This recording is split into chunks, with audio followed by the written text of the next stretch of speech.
Hello everyone, welcome back to my channel. Today we are going to talk about on a very specific topic, that is union and its territories. And here is your article 1. Article 1 says Bharat shall be union of state, यानी कि जो भारत होगा यानी जो India होगा union of state होगा, जिसमें कि 3 पार्ट्स होते हैं बेसिकली। एक तो आपका टेरिटरी ऑफ स्टेट्स जो स्टेट खुद हैंडल करती हैं, ठीक है, और दूसरा होगा यूनियन टेरिटरीज़। यूनियन टेरिटरीज़ जो डायरेक्ट प्रेसिडेंट रूल जहाँ पे रहता है, प्रेसिडेंट कंट्रोल करते हैं या फिर basically central government, okay. And territories that may be acquired by government of India at any time, basically ये आगे फ्यूचर की बात करता है, ठीक है। नेक्स्ट हम जाते हैं why union of state rather than a federation of state.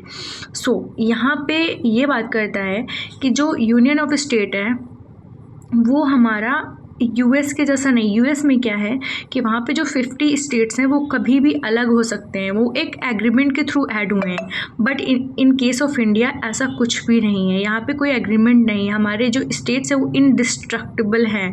हाँ, उनको अल्टर किया जा सकता है, जैसे झारखंड बनाया गया बिहार से, पंजाब से हरियाणा बनाया गया, यूपी से उत्तराखंड बनाया गया। वो रीज़न कुछ भी हो सकता है, मे बी एडमिनिस्ट्रेटिव रीज़न हो सकता है, मे बी वहाँ का लिंग्विस्टिक रीज़न हो सकता है कि जो लोग पर्टिकुलर रीजन में पर्टिकुलर लैंग्वेज और मे बी कल्चर को रिप्रेजेंट करते हैं, सो वो डिमांड करते हैं। फॉर एग्जांपल हरियाणा एक हरियाणवी स्पीकिंग स्टेट है, और वाइल पंजाब जो पंजाबी स्पीकिंग स्टेट है।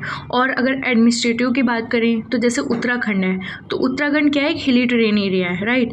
और जो यूपी है वो प्लेन्स है, तो वहाँ से, और जो हमें पता है कि लखनऊ में लखनऊ इसकी कैपिटल है, तो वहाँ से ही सारे मेन वर्क होते थे। और जो हाई कोर्ट था उस टाइम वो या तो इलाहाबाद या लखनऊ में। सो वहाँ के लोगों को मतलब उत्तराखंड के लोगों को वहाँ तक जाने में बहुत दिक्कत होती थी, इस वजह से उसको एक पर्टिकुलर अलग स्टेट बनाया गया।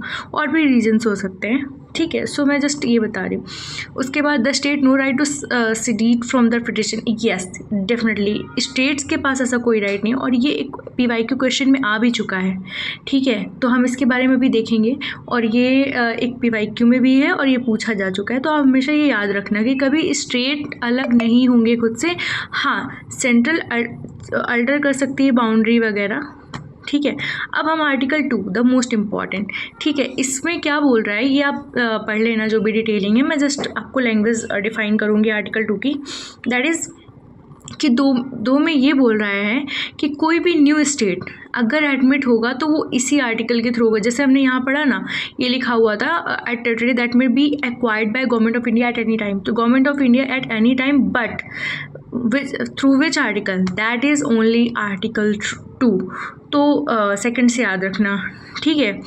तो इसमें दिया हुआ है आपका, ये आप थोड़ा पढ़ लेना। थर्ड आर्टिकल हमारा बोलता है कि जो विद इन, जैसे मैंने भी आपको समझाया ना कि हरियाणा अलग हुआ पंजाब से और यूपी से उत्तराखंड, तो वो आर्टिकल कहाँ पे किसके थ्रू होगा, और आर्टिकल 3 थ्रू के थ्रू। और करता कौन है, पार्लियामेंट करती है, ठीक है। फ्रॉम न्यू स्टेट बाय, मतलब जो पहले से ही हमारे एग्जिस्ट कर रहे हैं स्टेट, उसी में से, जैसे तेलंगाना को किया 2014 में, राइट, तो उसी में से ही होगा। तो ये हमारा आर्टिकल 3 में मेंशन है। Two condition laid down article 3 देखिए, prior recommendation the present before bill presenting parliament. हाँ, इसमें क्या है कि रिकमेंडेशन चाहिए होगा किसका, प्रेसिडेंट का, before such bill present in the parliament. याद रखना ये क्वेश्चन, और ये पूरा स्टेटमेंट दे के आपसे पूछ लेगा कि क्या इसमें रिकमेंडेशन चाहिए होती है प्रेसिडेंट की या नहीं चाहिए। तो डेफिनेटली चाहिए होती है, okay. And before recommendation present has to the refer such bill to the concerned state legislature for expression their view within a अब देखिए बेसिकली बहुत आप एक लॉजिक से सोचो, अगर आप किसी स्टेट का कुछ भी अगर अल्टर कर रहे हो तो आप सब ऑफकोर्स उससे पूछना पड़ेगा। फॉर एग्जांपल आप किसी के घर जा रहे हैं, अगर आपको उनके घर पे कुछ भी लाइक अगर करना है या कुछ भी, मान लीजिए कोई भी सर्विस या कुछ भी करनी है, तो आपको उनसे परमिशन तो लेना ही पड़ेगा ना। बिना परमिशन के तो आप कोई काम नहीं कर सकते ना, बिकॉज वो उनका, हम कह सकते हैं वो रह रहे हैं पर्टिकुलर स्टेट से, हमें ज़रूर से ज़रूर उनकी क्या बोलते हैं, उनको ये रेफ़र करना पड़ेगा बिल। फिर अगर वो एग्री करते हैं तो शायद वो होगा, नहीं करते हैं मतलब एक स्पेसिफिक पीरियड के लिए वो ज़रूर वहाँ पे हमें कंसर्न के लिए स्टेट लेजिस्लेचर में वहाँ पे प्रेजेंट करना पड़ता है, ठीक है। तो ये वही चीज़ बाकी दिया हुआ है। तो ओके, ये देखिएगा, स्टेट में either accept reject them even if they are received on them, ठीक है। ये रिजेक्ट कर सकते हैं या रिसीव कर सकते हैं। और हाँ, ये चीज़ मोस्ट इम्पोर्टेंट याद रखना कि जो प्रेसिडेंट है वो और या पार्लियामेंट वो बाउंड नहीं है, यानी स्टेट अगर रिजेक्ट भी कर देती है या एक्सेप्ट कर देती है तो इसका ये मतलब नहीं कि वो नहीं करेंगे। अगर पार्लियामेंट में बिल पास हो गया तो वो पास हो ही जाएगा, ठीक है। वो जस्ट एक कंसर्न के लिए भेजा जाता है। एंड हाँ, अगर यूटीज़ के लिए तो हमें कोई कंसल्टेशन की कोई ज़रूरत नहीं होती है, ठीक है। ये यहाँ पे दिया हुआ है। एंड द फोर्थ, और ये सारी जो हमने बातें करी हैं यानी जो सेकंड आर्टिकल में और थर्ड आर्टिकल में और जो पार्लियामेंट करती है वो कहाँ दिया हुआ है, आर्टिकल 4 में। और इसके लिए हमें कैसी मेजॉरिटी चाहिए, सिंपल मेजॉरिटी। सिंपल मेजॉरिटी मतलब जो वहाँ पे प्रेजेंटिंग मेंबर हैं उनसे 50% वहाँ के प्रेजेंट एंड वोटिंग चाहिए, ठीक है। 50% सॉरी वोटिंग चाहिए जो भी, तो इसी को सिंपल मेजॉरिटी कहते हैं। ये हम आगे भी बात करेंगे सारी मेजॉरिटीज़ के बारे में।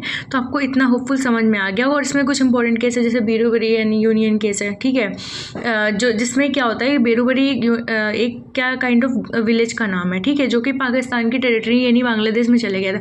बट बांग्लादेश जो था वो रेडी नहीं था उसको देने के लिए, तो उसी के लिए फिर किया गया था, ठीक है, के लिए डज नॉट रिक्वायर, इसमें कोई कॉन्स्टिट्यूशनल अमेंडमेंट नहीं किया था, can be done by executive action से ये हो गया था। तो इसमें कुछ, और हाँ फिर इसमें इंपॉर्टेंट कमीशन बनी थी, ठीक है, जैसे कि धर कमेटी ने क्या कहा था, लिंग्विस्टिक फैक्टर को रिजेक्ट किया था और एडमिनिस्ट्रेटिव कन्वीनियंस को एक्सेप्ट किया। जैसे मैंने आपको लाइक उत्तराखंड का एग्जांपल दिया है ना, तो वो उन्होंने वही फैक्टर यहाँ पे किया था। बिकॉज लिंग्विस्टिक फैक्टर में क्या होता है ना कि वो डिस्प्यूट कहीं ना कहीं चलता रहता है थोड़ा बहुत, तो इस वजह से हार्मनी के लिए एंड पीसफुल इन्वायरमेंट के लिए उन्होंने ये सजेस्ट किया था। एंड ये उसके बाद ये JVP इन्होंने भी सिंपली लैंग्वेज के बेसिस में रिजेक्ट ही कर लिया था, ठीक है। इसमें पट्टी सीतारामैया थे और हमारे जवाहरलाल नेहरू जी और वल्लभ भाई पटेल जी, ठीक है।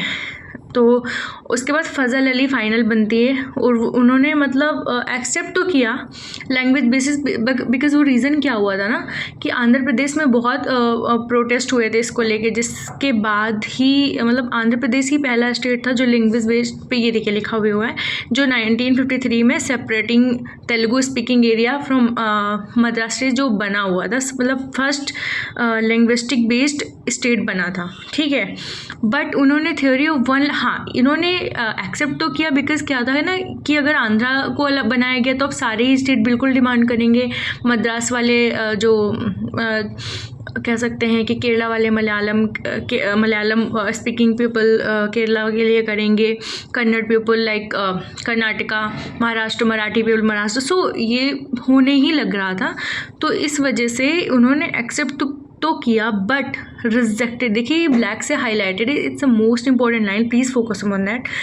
But rejected the theory of one language one state, यानी कि ऐसा नहीं आप बोल सकते हैं। जैसे फॉर एग्जांपल अभी थोड़ा कंट्रोवर्शियल है बोलना, बट अभी होता है ना कि महाराष्ट्र में होगा कि लाइक बिहारी बोल रहे हैं आप या other language will not accepted, only speak in Marathi something you know. So ये चीज़ को यहाँ पे स्पेशली रिजेक्ट किया गया था बिकॉज क्या है ना कि देखिए हमारी कंट्री बहुत डाइवर्स है, it is not possible to be a independent state only basis of one language and one state वाली थ्योरी, है ना। तो ये थोड़ा मुश्किल होता है क्योंकि इससे बैलेंस बनाना बहुत मुश्किल है एक कंट्री के लिए। सो इन्होंने एक्सेप्ट नहीं की थी ये चीज़, और government of India accepted recommendation with certain modification, यहाँ पे थोड़ा गवर्नमेंट ऑफ इंडिया मॉडिफिकेशन किया था, उसके बाद एक्सेप्ट कर लिया था। सो हमने ये सारी चीज़ें देख लिया। आप एक बार इसको दोबारा, अगर आपको PDF चाहिए तो मुझे कमेंट पे लिख देना, मैं आपको शेयर कर दूँगी। एंड हम अब सॉल्व करेंगे अ लिटिल बिट हमारे क्वेश्चंस, ओके। सो यहाँ पे देखिए दिया हुआ है, कंसीडर द फॉलोइंग स्टेटमेंट, हम सॉल्व कर रहे हैं थोड़ा। तो इसमें दिया हुआ है फर्स्ट हमारा, हम लोग पढ़ेंगे statement. Article 1 describes India that is Bharat as a union of state. Yes, it is right, हमने अभी पढ़ा है। Article 1 describe that India as a Bharat as a federation state. तो क्या लगता है आपको? यस, मैंने अभी पढ़ा है, फेडरेशंस ऑफ स्टेट नहीं है हमारा, यूनियन ऑफ स्टेट है। मैंने आपको डिफरेंस बताया ना, union and federation. Federation means क्या होता है कि आप कॉन्ट्रैक्ट बेस पे आप ज्वाइन हुए, बट यूनियन क्या है, आप अलग नहीं हो सकते। एक यूनियन जैसे हमारी 5 फिंगर्स हो जाती है ना, हम उन्हें अलग नहीं कर सकते। हमारी फिंगर्स भी क्या है, 5 फिंगर्स यूनियन है, राइट। तो कुछ इस बेसिस पे आप याद रखना, और हम इसको ऐसे सॉल्व कर सकते हैं कि like only statement 1 is correct. तो आप ध्यान देना, ऐसे ही क्वेश्चंस आते हैं आपके यूपीएससी में। What is the correct chronology order of creation? देखिए, असम, नागालैंड, गोवा, मिज़ोरम, इसके लिए थोड़ा सा आपको पढ़ना पड़ेगा, ठीक है। पढ़ना ऐसे पड़ेगा। अब देखिए, असम, नागालैंड जो है ये कब बना, मिज़ोरम कब बना, तो इसके लिए आप ना एक काम कर सकते हैं, आप सेपरेट अलग अलग ईयर के स्टेट लिख लेना, उससे आपको इजी हो जाए। जैसे असम जो था वो 1950 में बना था, ठीक है, 1950 में। और जो गोवा है, तो गोवा बना था 1987 में, नागालैंड 1963 में, मिज़ोरम भी 1987, नहीं, गोवा और मिज़ोरम साथ में बने थे, तो ये दोनों साथ में ही होंगे, गोवा मिज़ोरम, ठीक है, मिज़ोरम गोवा। और असम एंड नागालैंड, असम सबसे पहले बना था, उसके बाद नागालैंड बना था, ठीक है।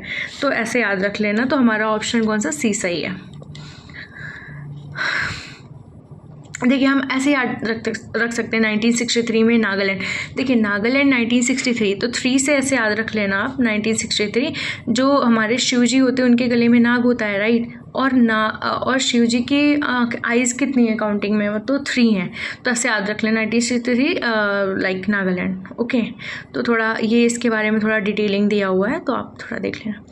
The names of the state and union territories that their territorial extent are mentioned in the constitution।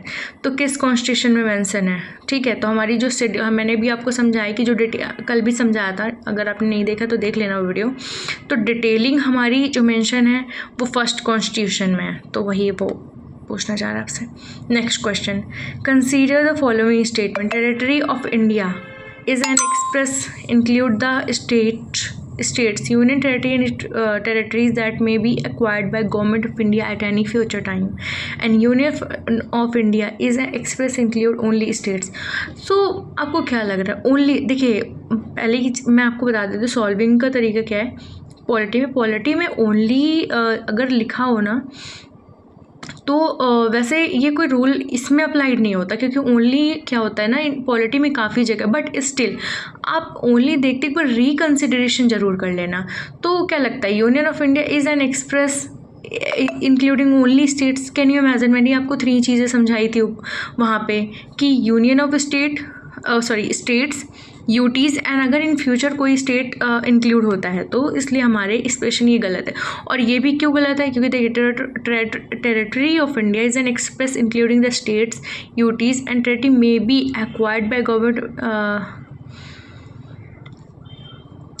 Sorry, इसमें क्वेश्चन क्या पूछा था? सॉरी, हाँ, I am confuse little bit.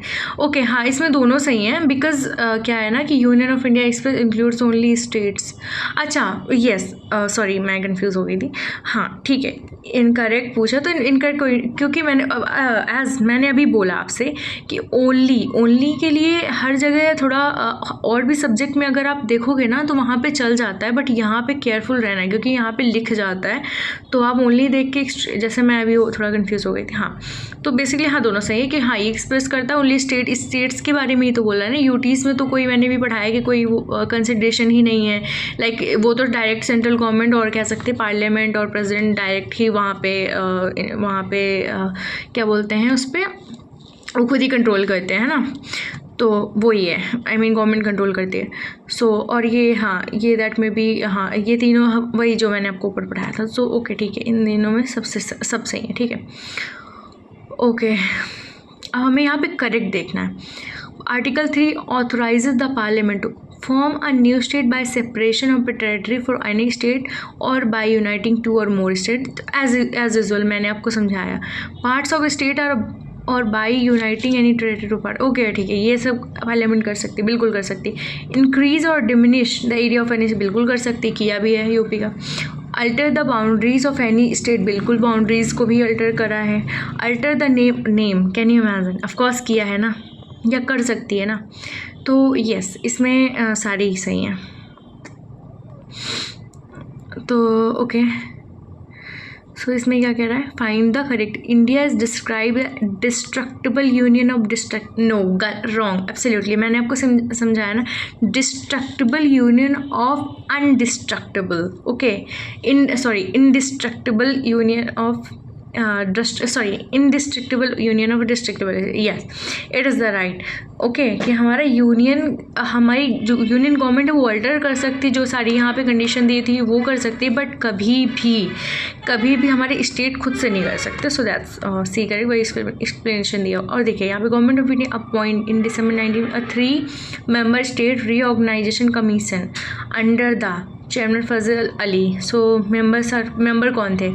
सो याद रखिएगा कि एम पनिकर थे और HN कुंजरू ये थे, और पिताबी सीतारामन नहीं थे क्योंकि ये JVP कमेटी में थे, याद है ना, जो बताया था, उन्होंने JVP कमेटी ने भी लैंग्वेज बेस्ड पे रिजेक्ट की थी, उन्होंने अपनी 1949 में अपनी रिपोर्ट भी सबमिट करी थी। Okay, Andhra Pradesh was created as a linguistic state. Andhra Pradesh 1953 में हमारा लिंग्विस्टिक स्टेट बन गया था। और Hyderabad, Junagadh and Kashmir princely state refuse to India, Pakistani, ये वाला ठीक है, आप सारे क्वेश्चन देख लेना।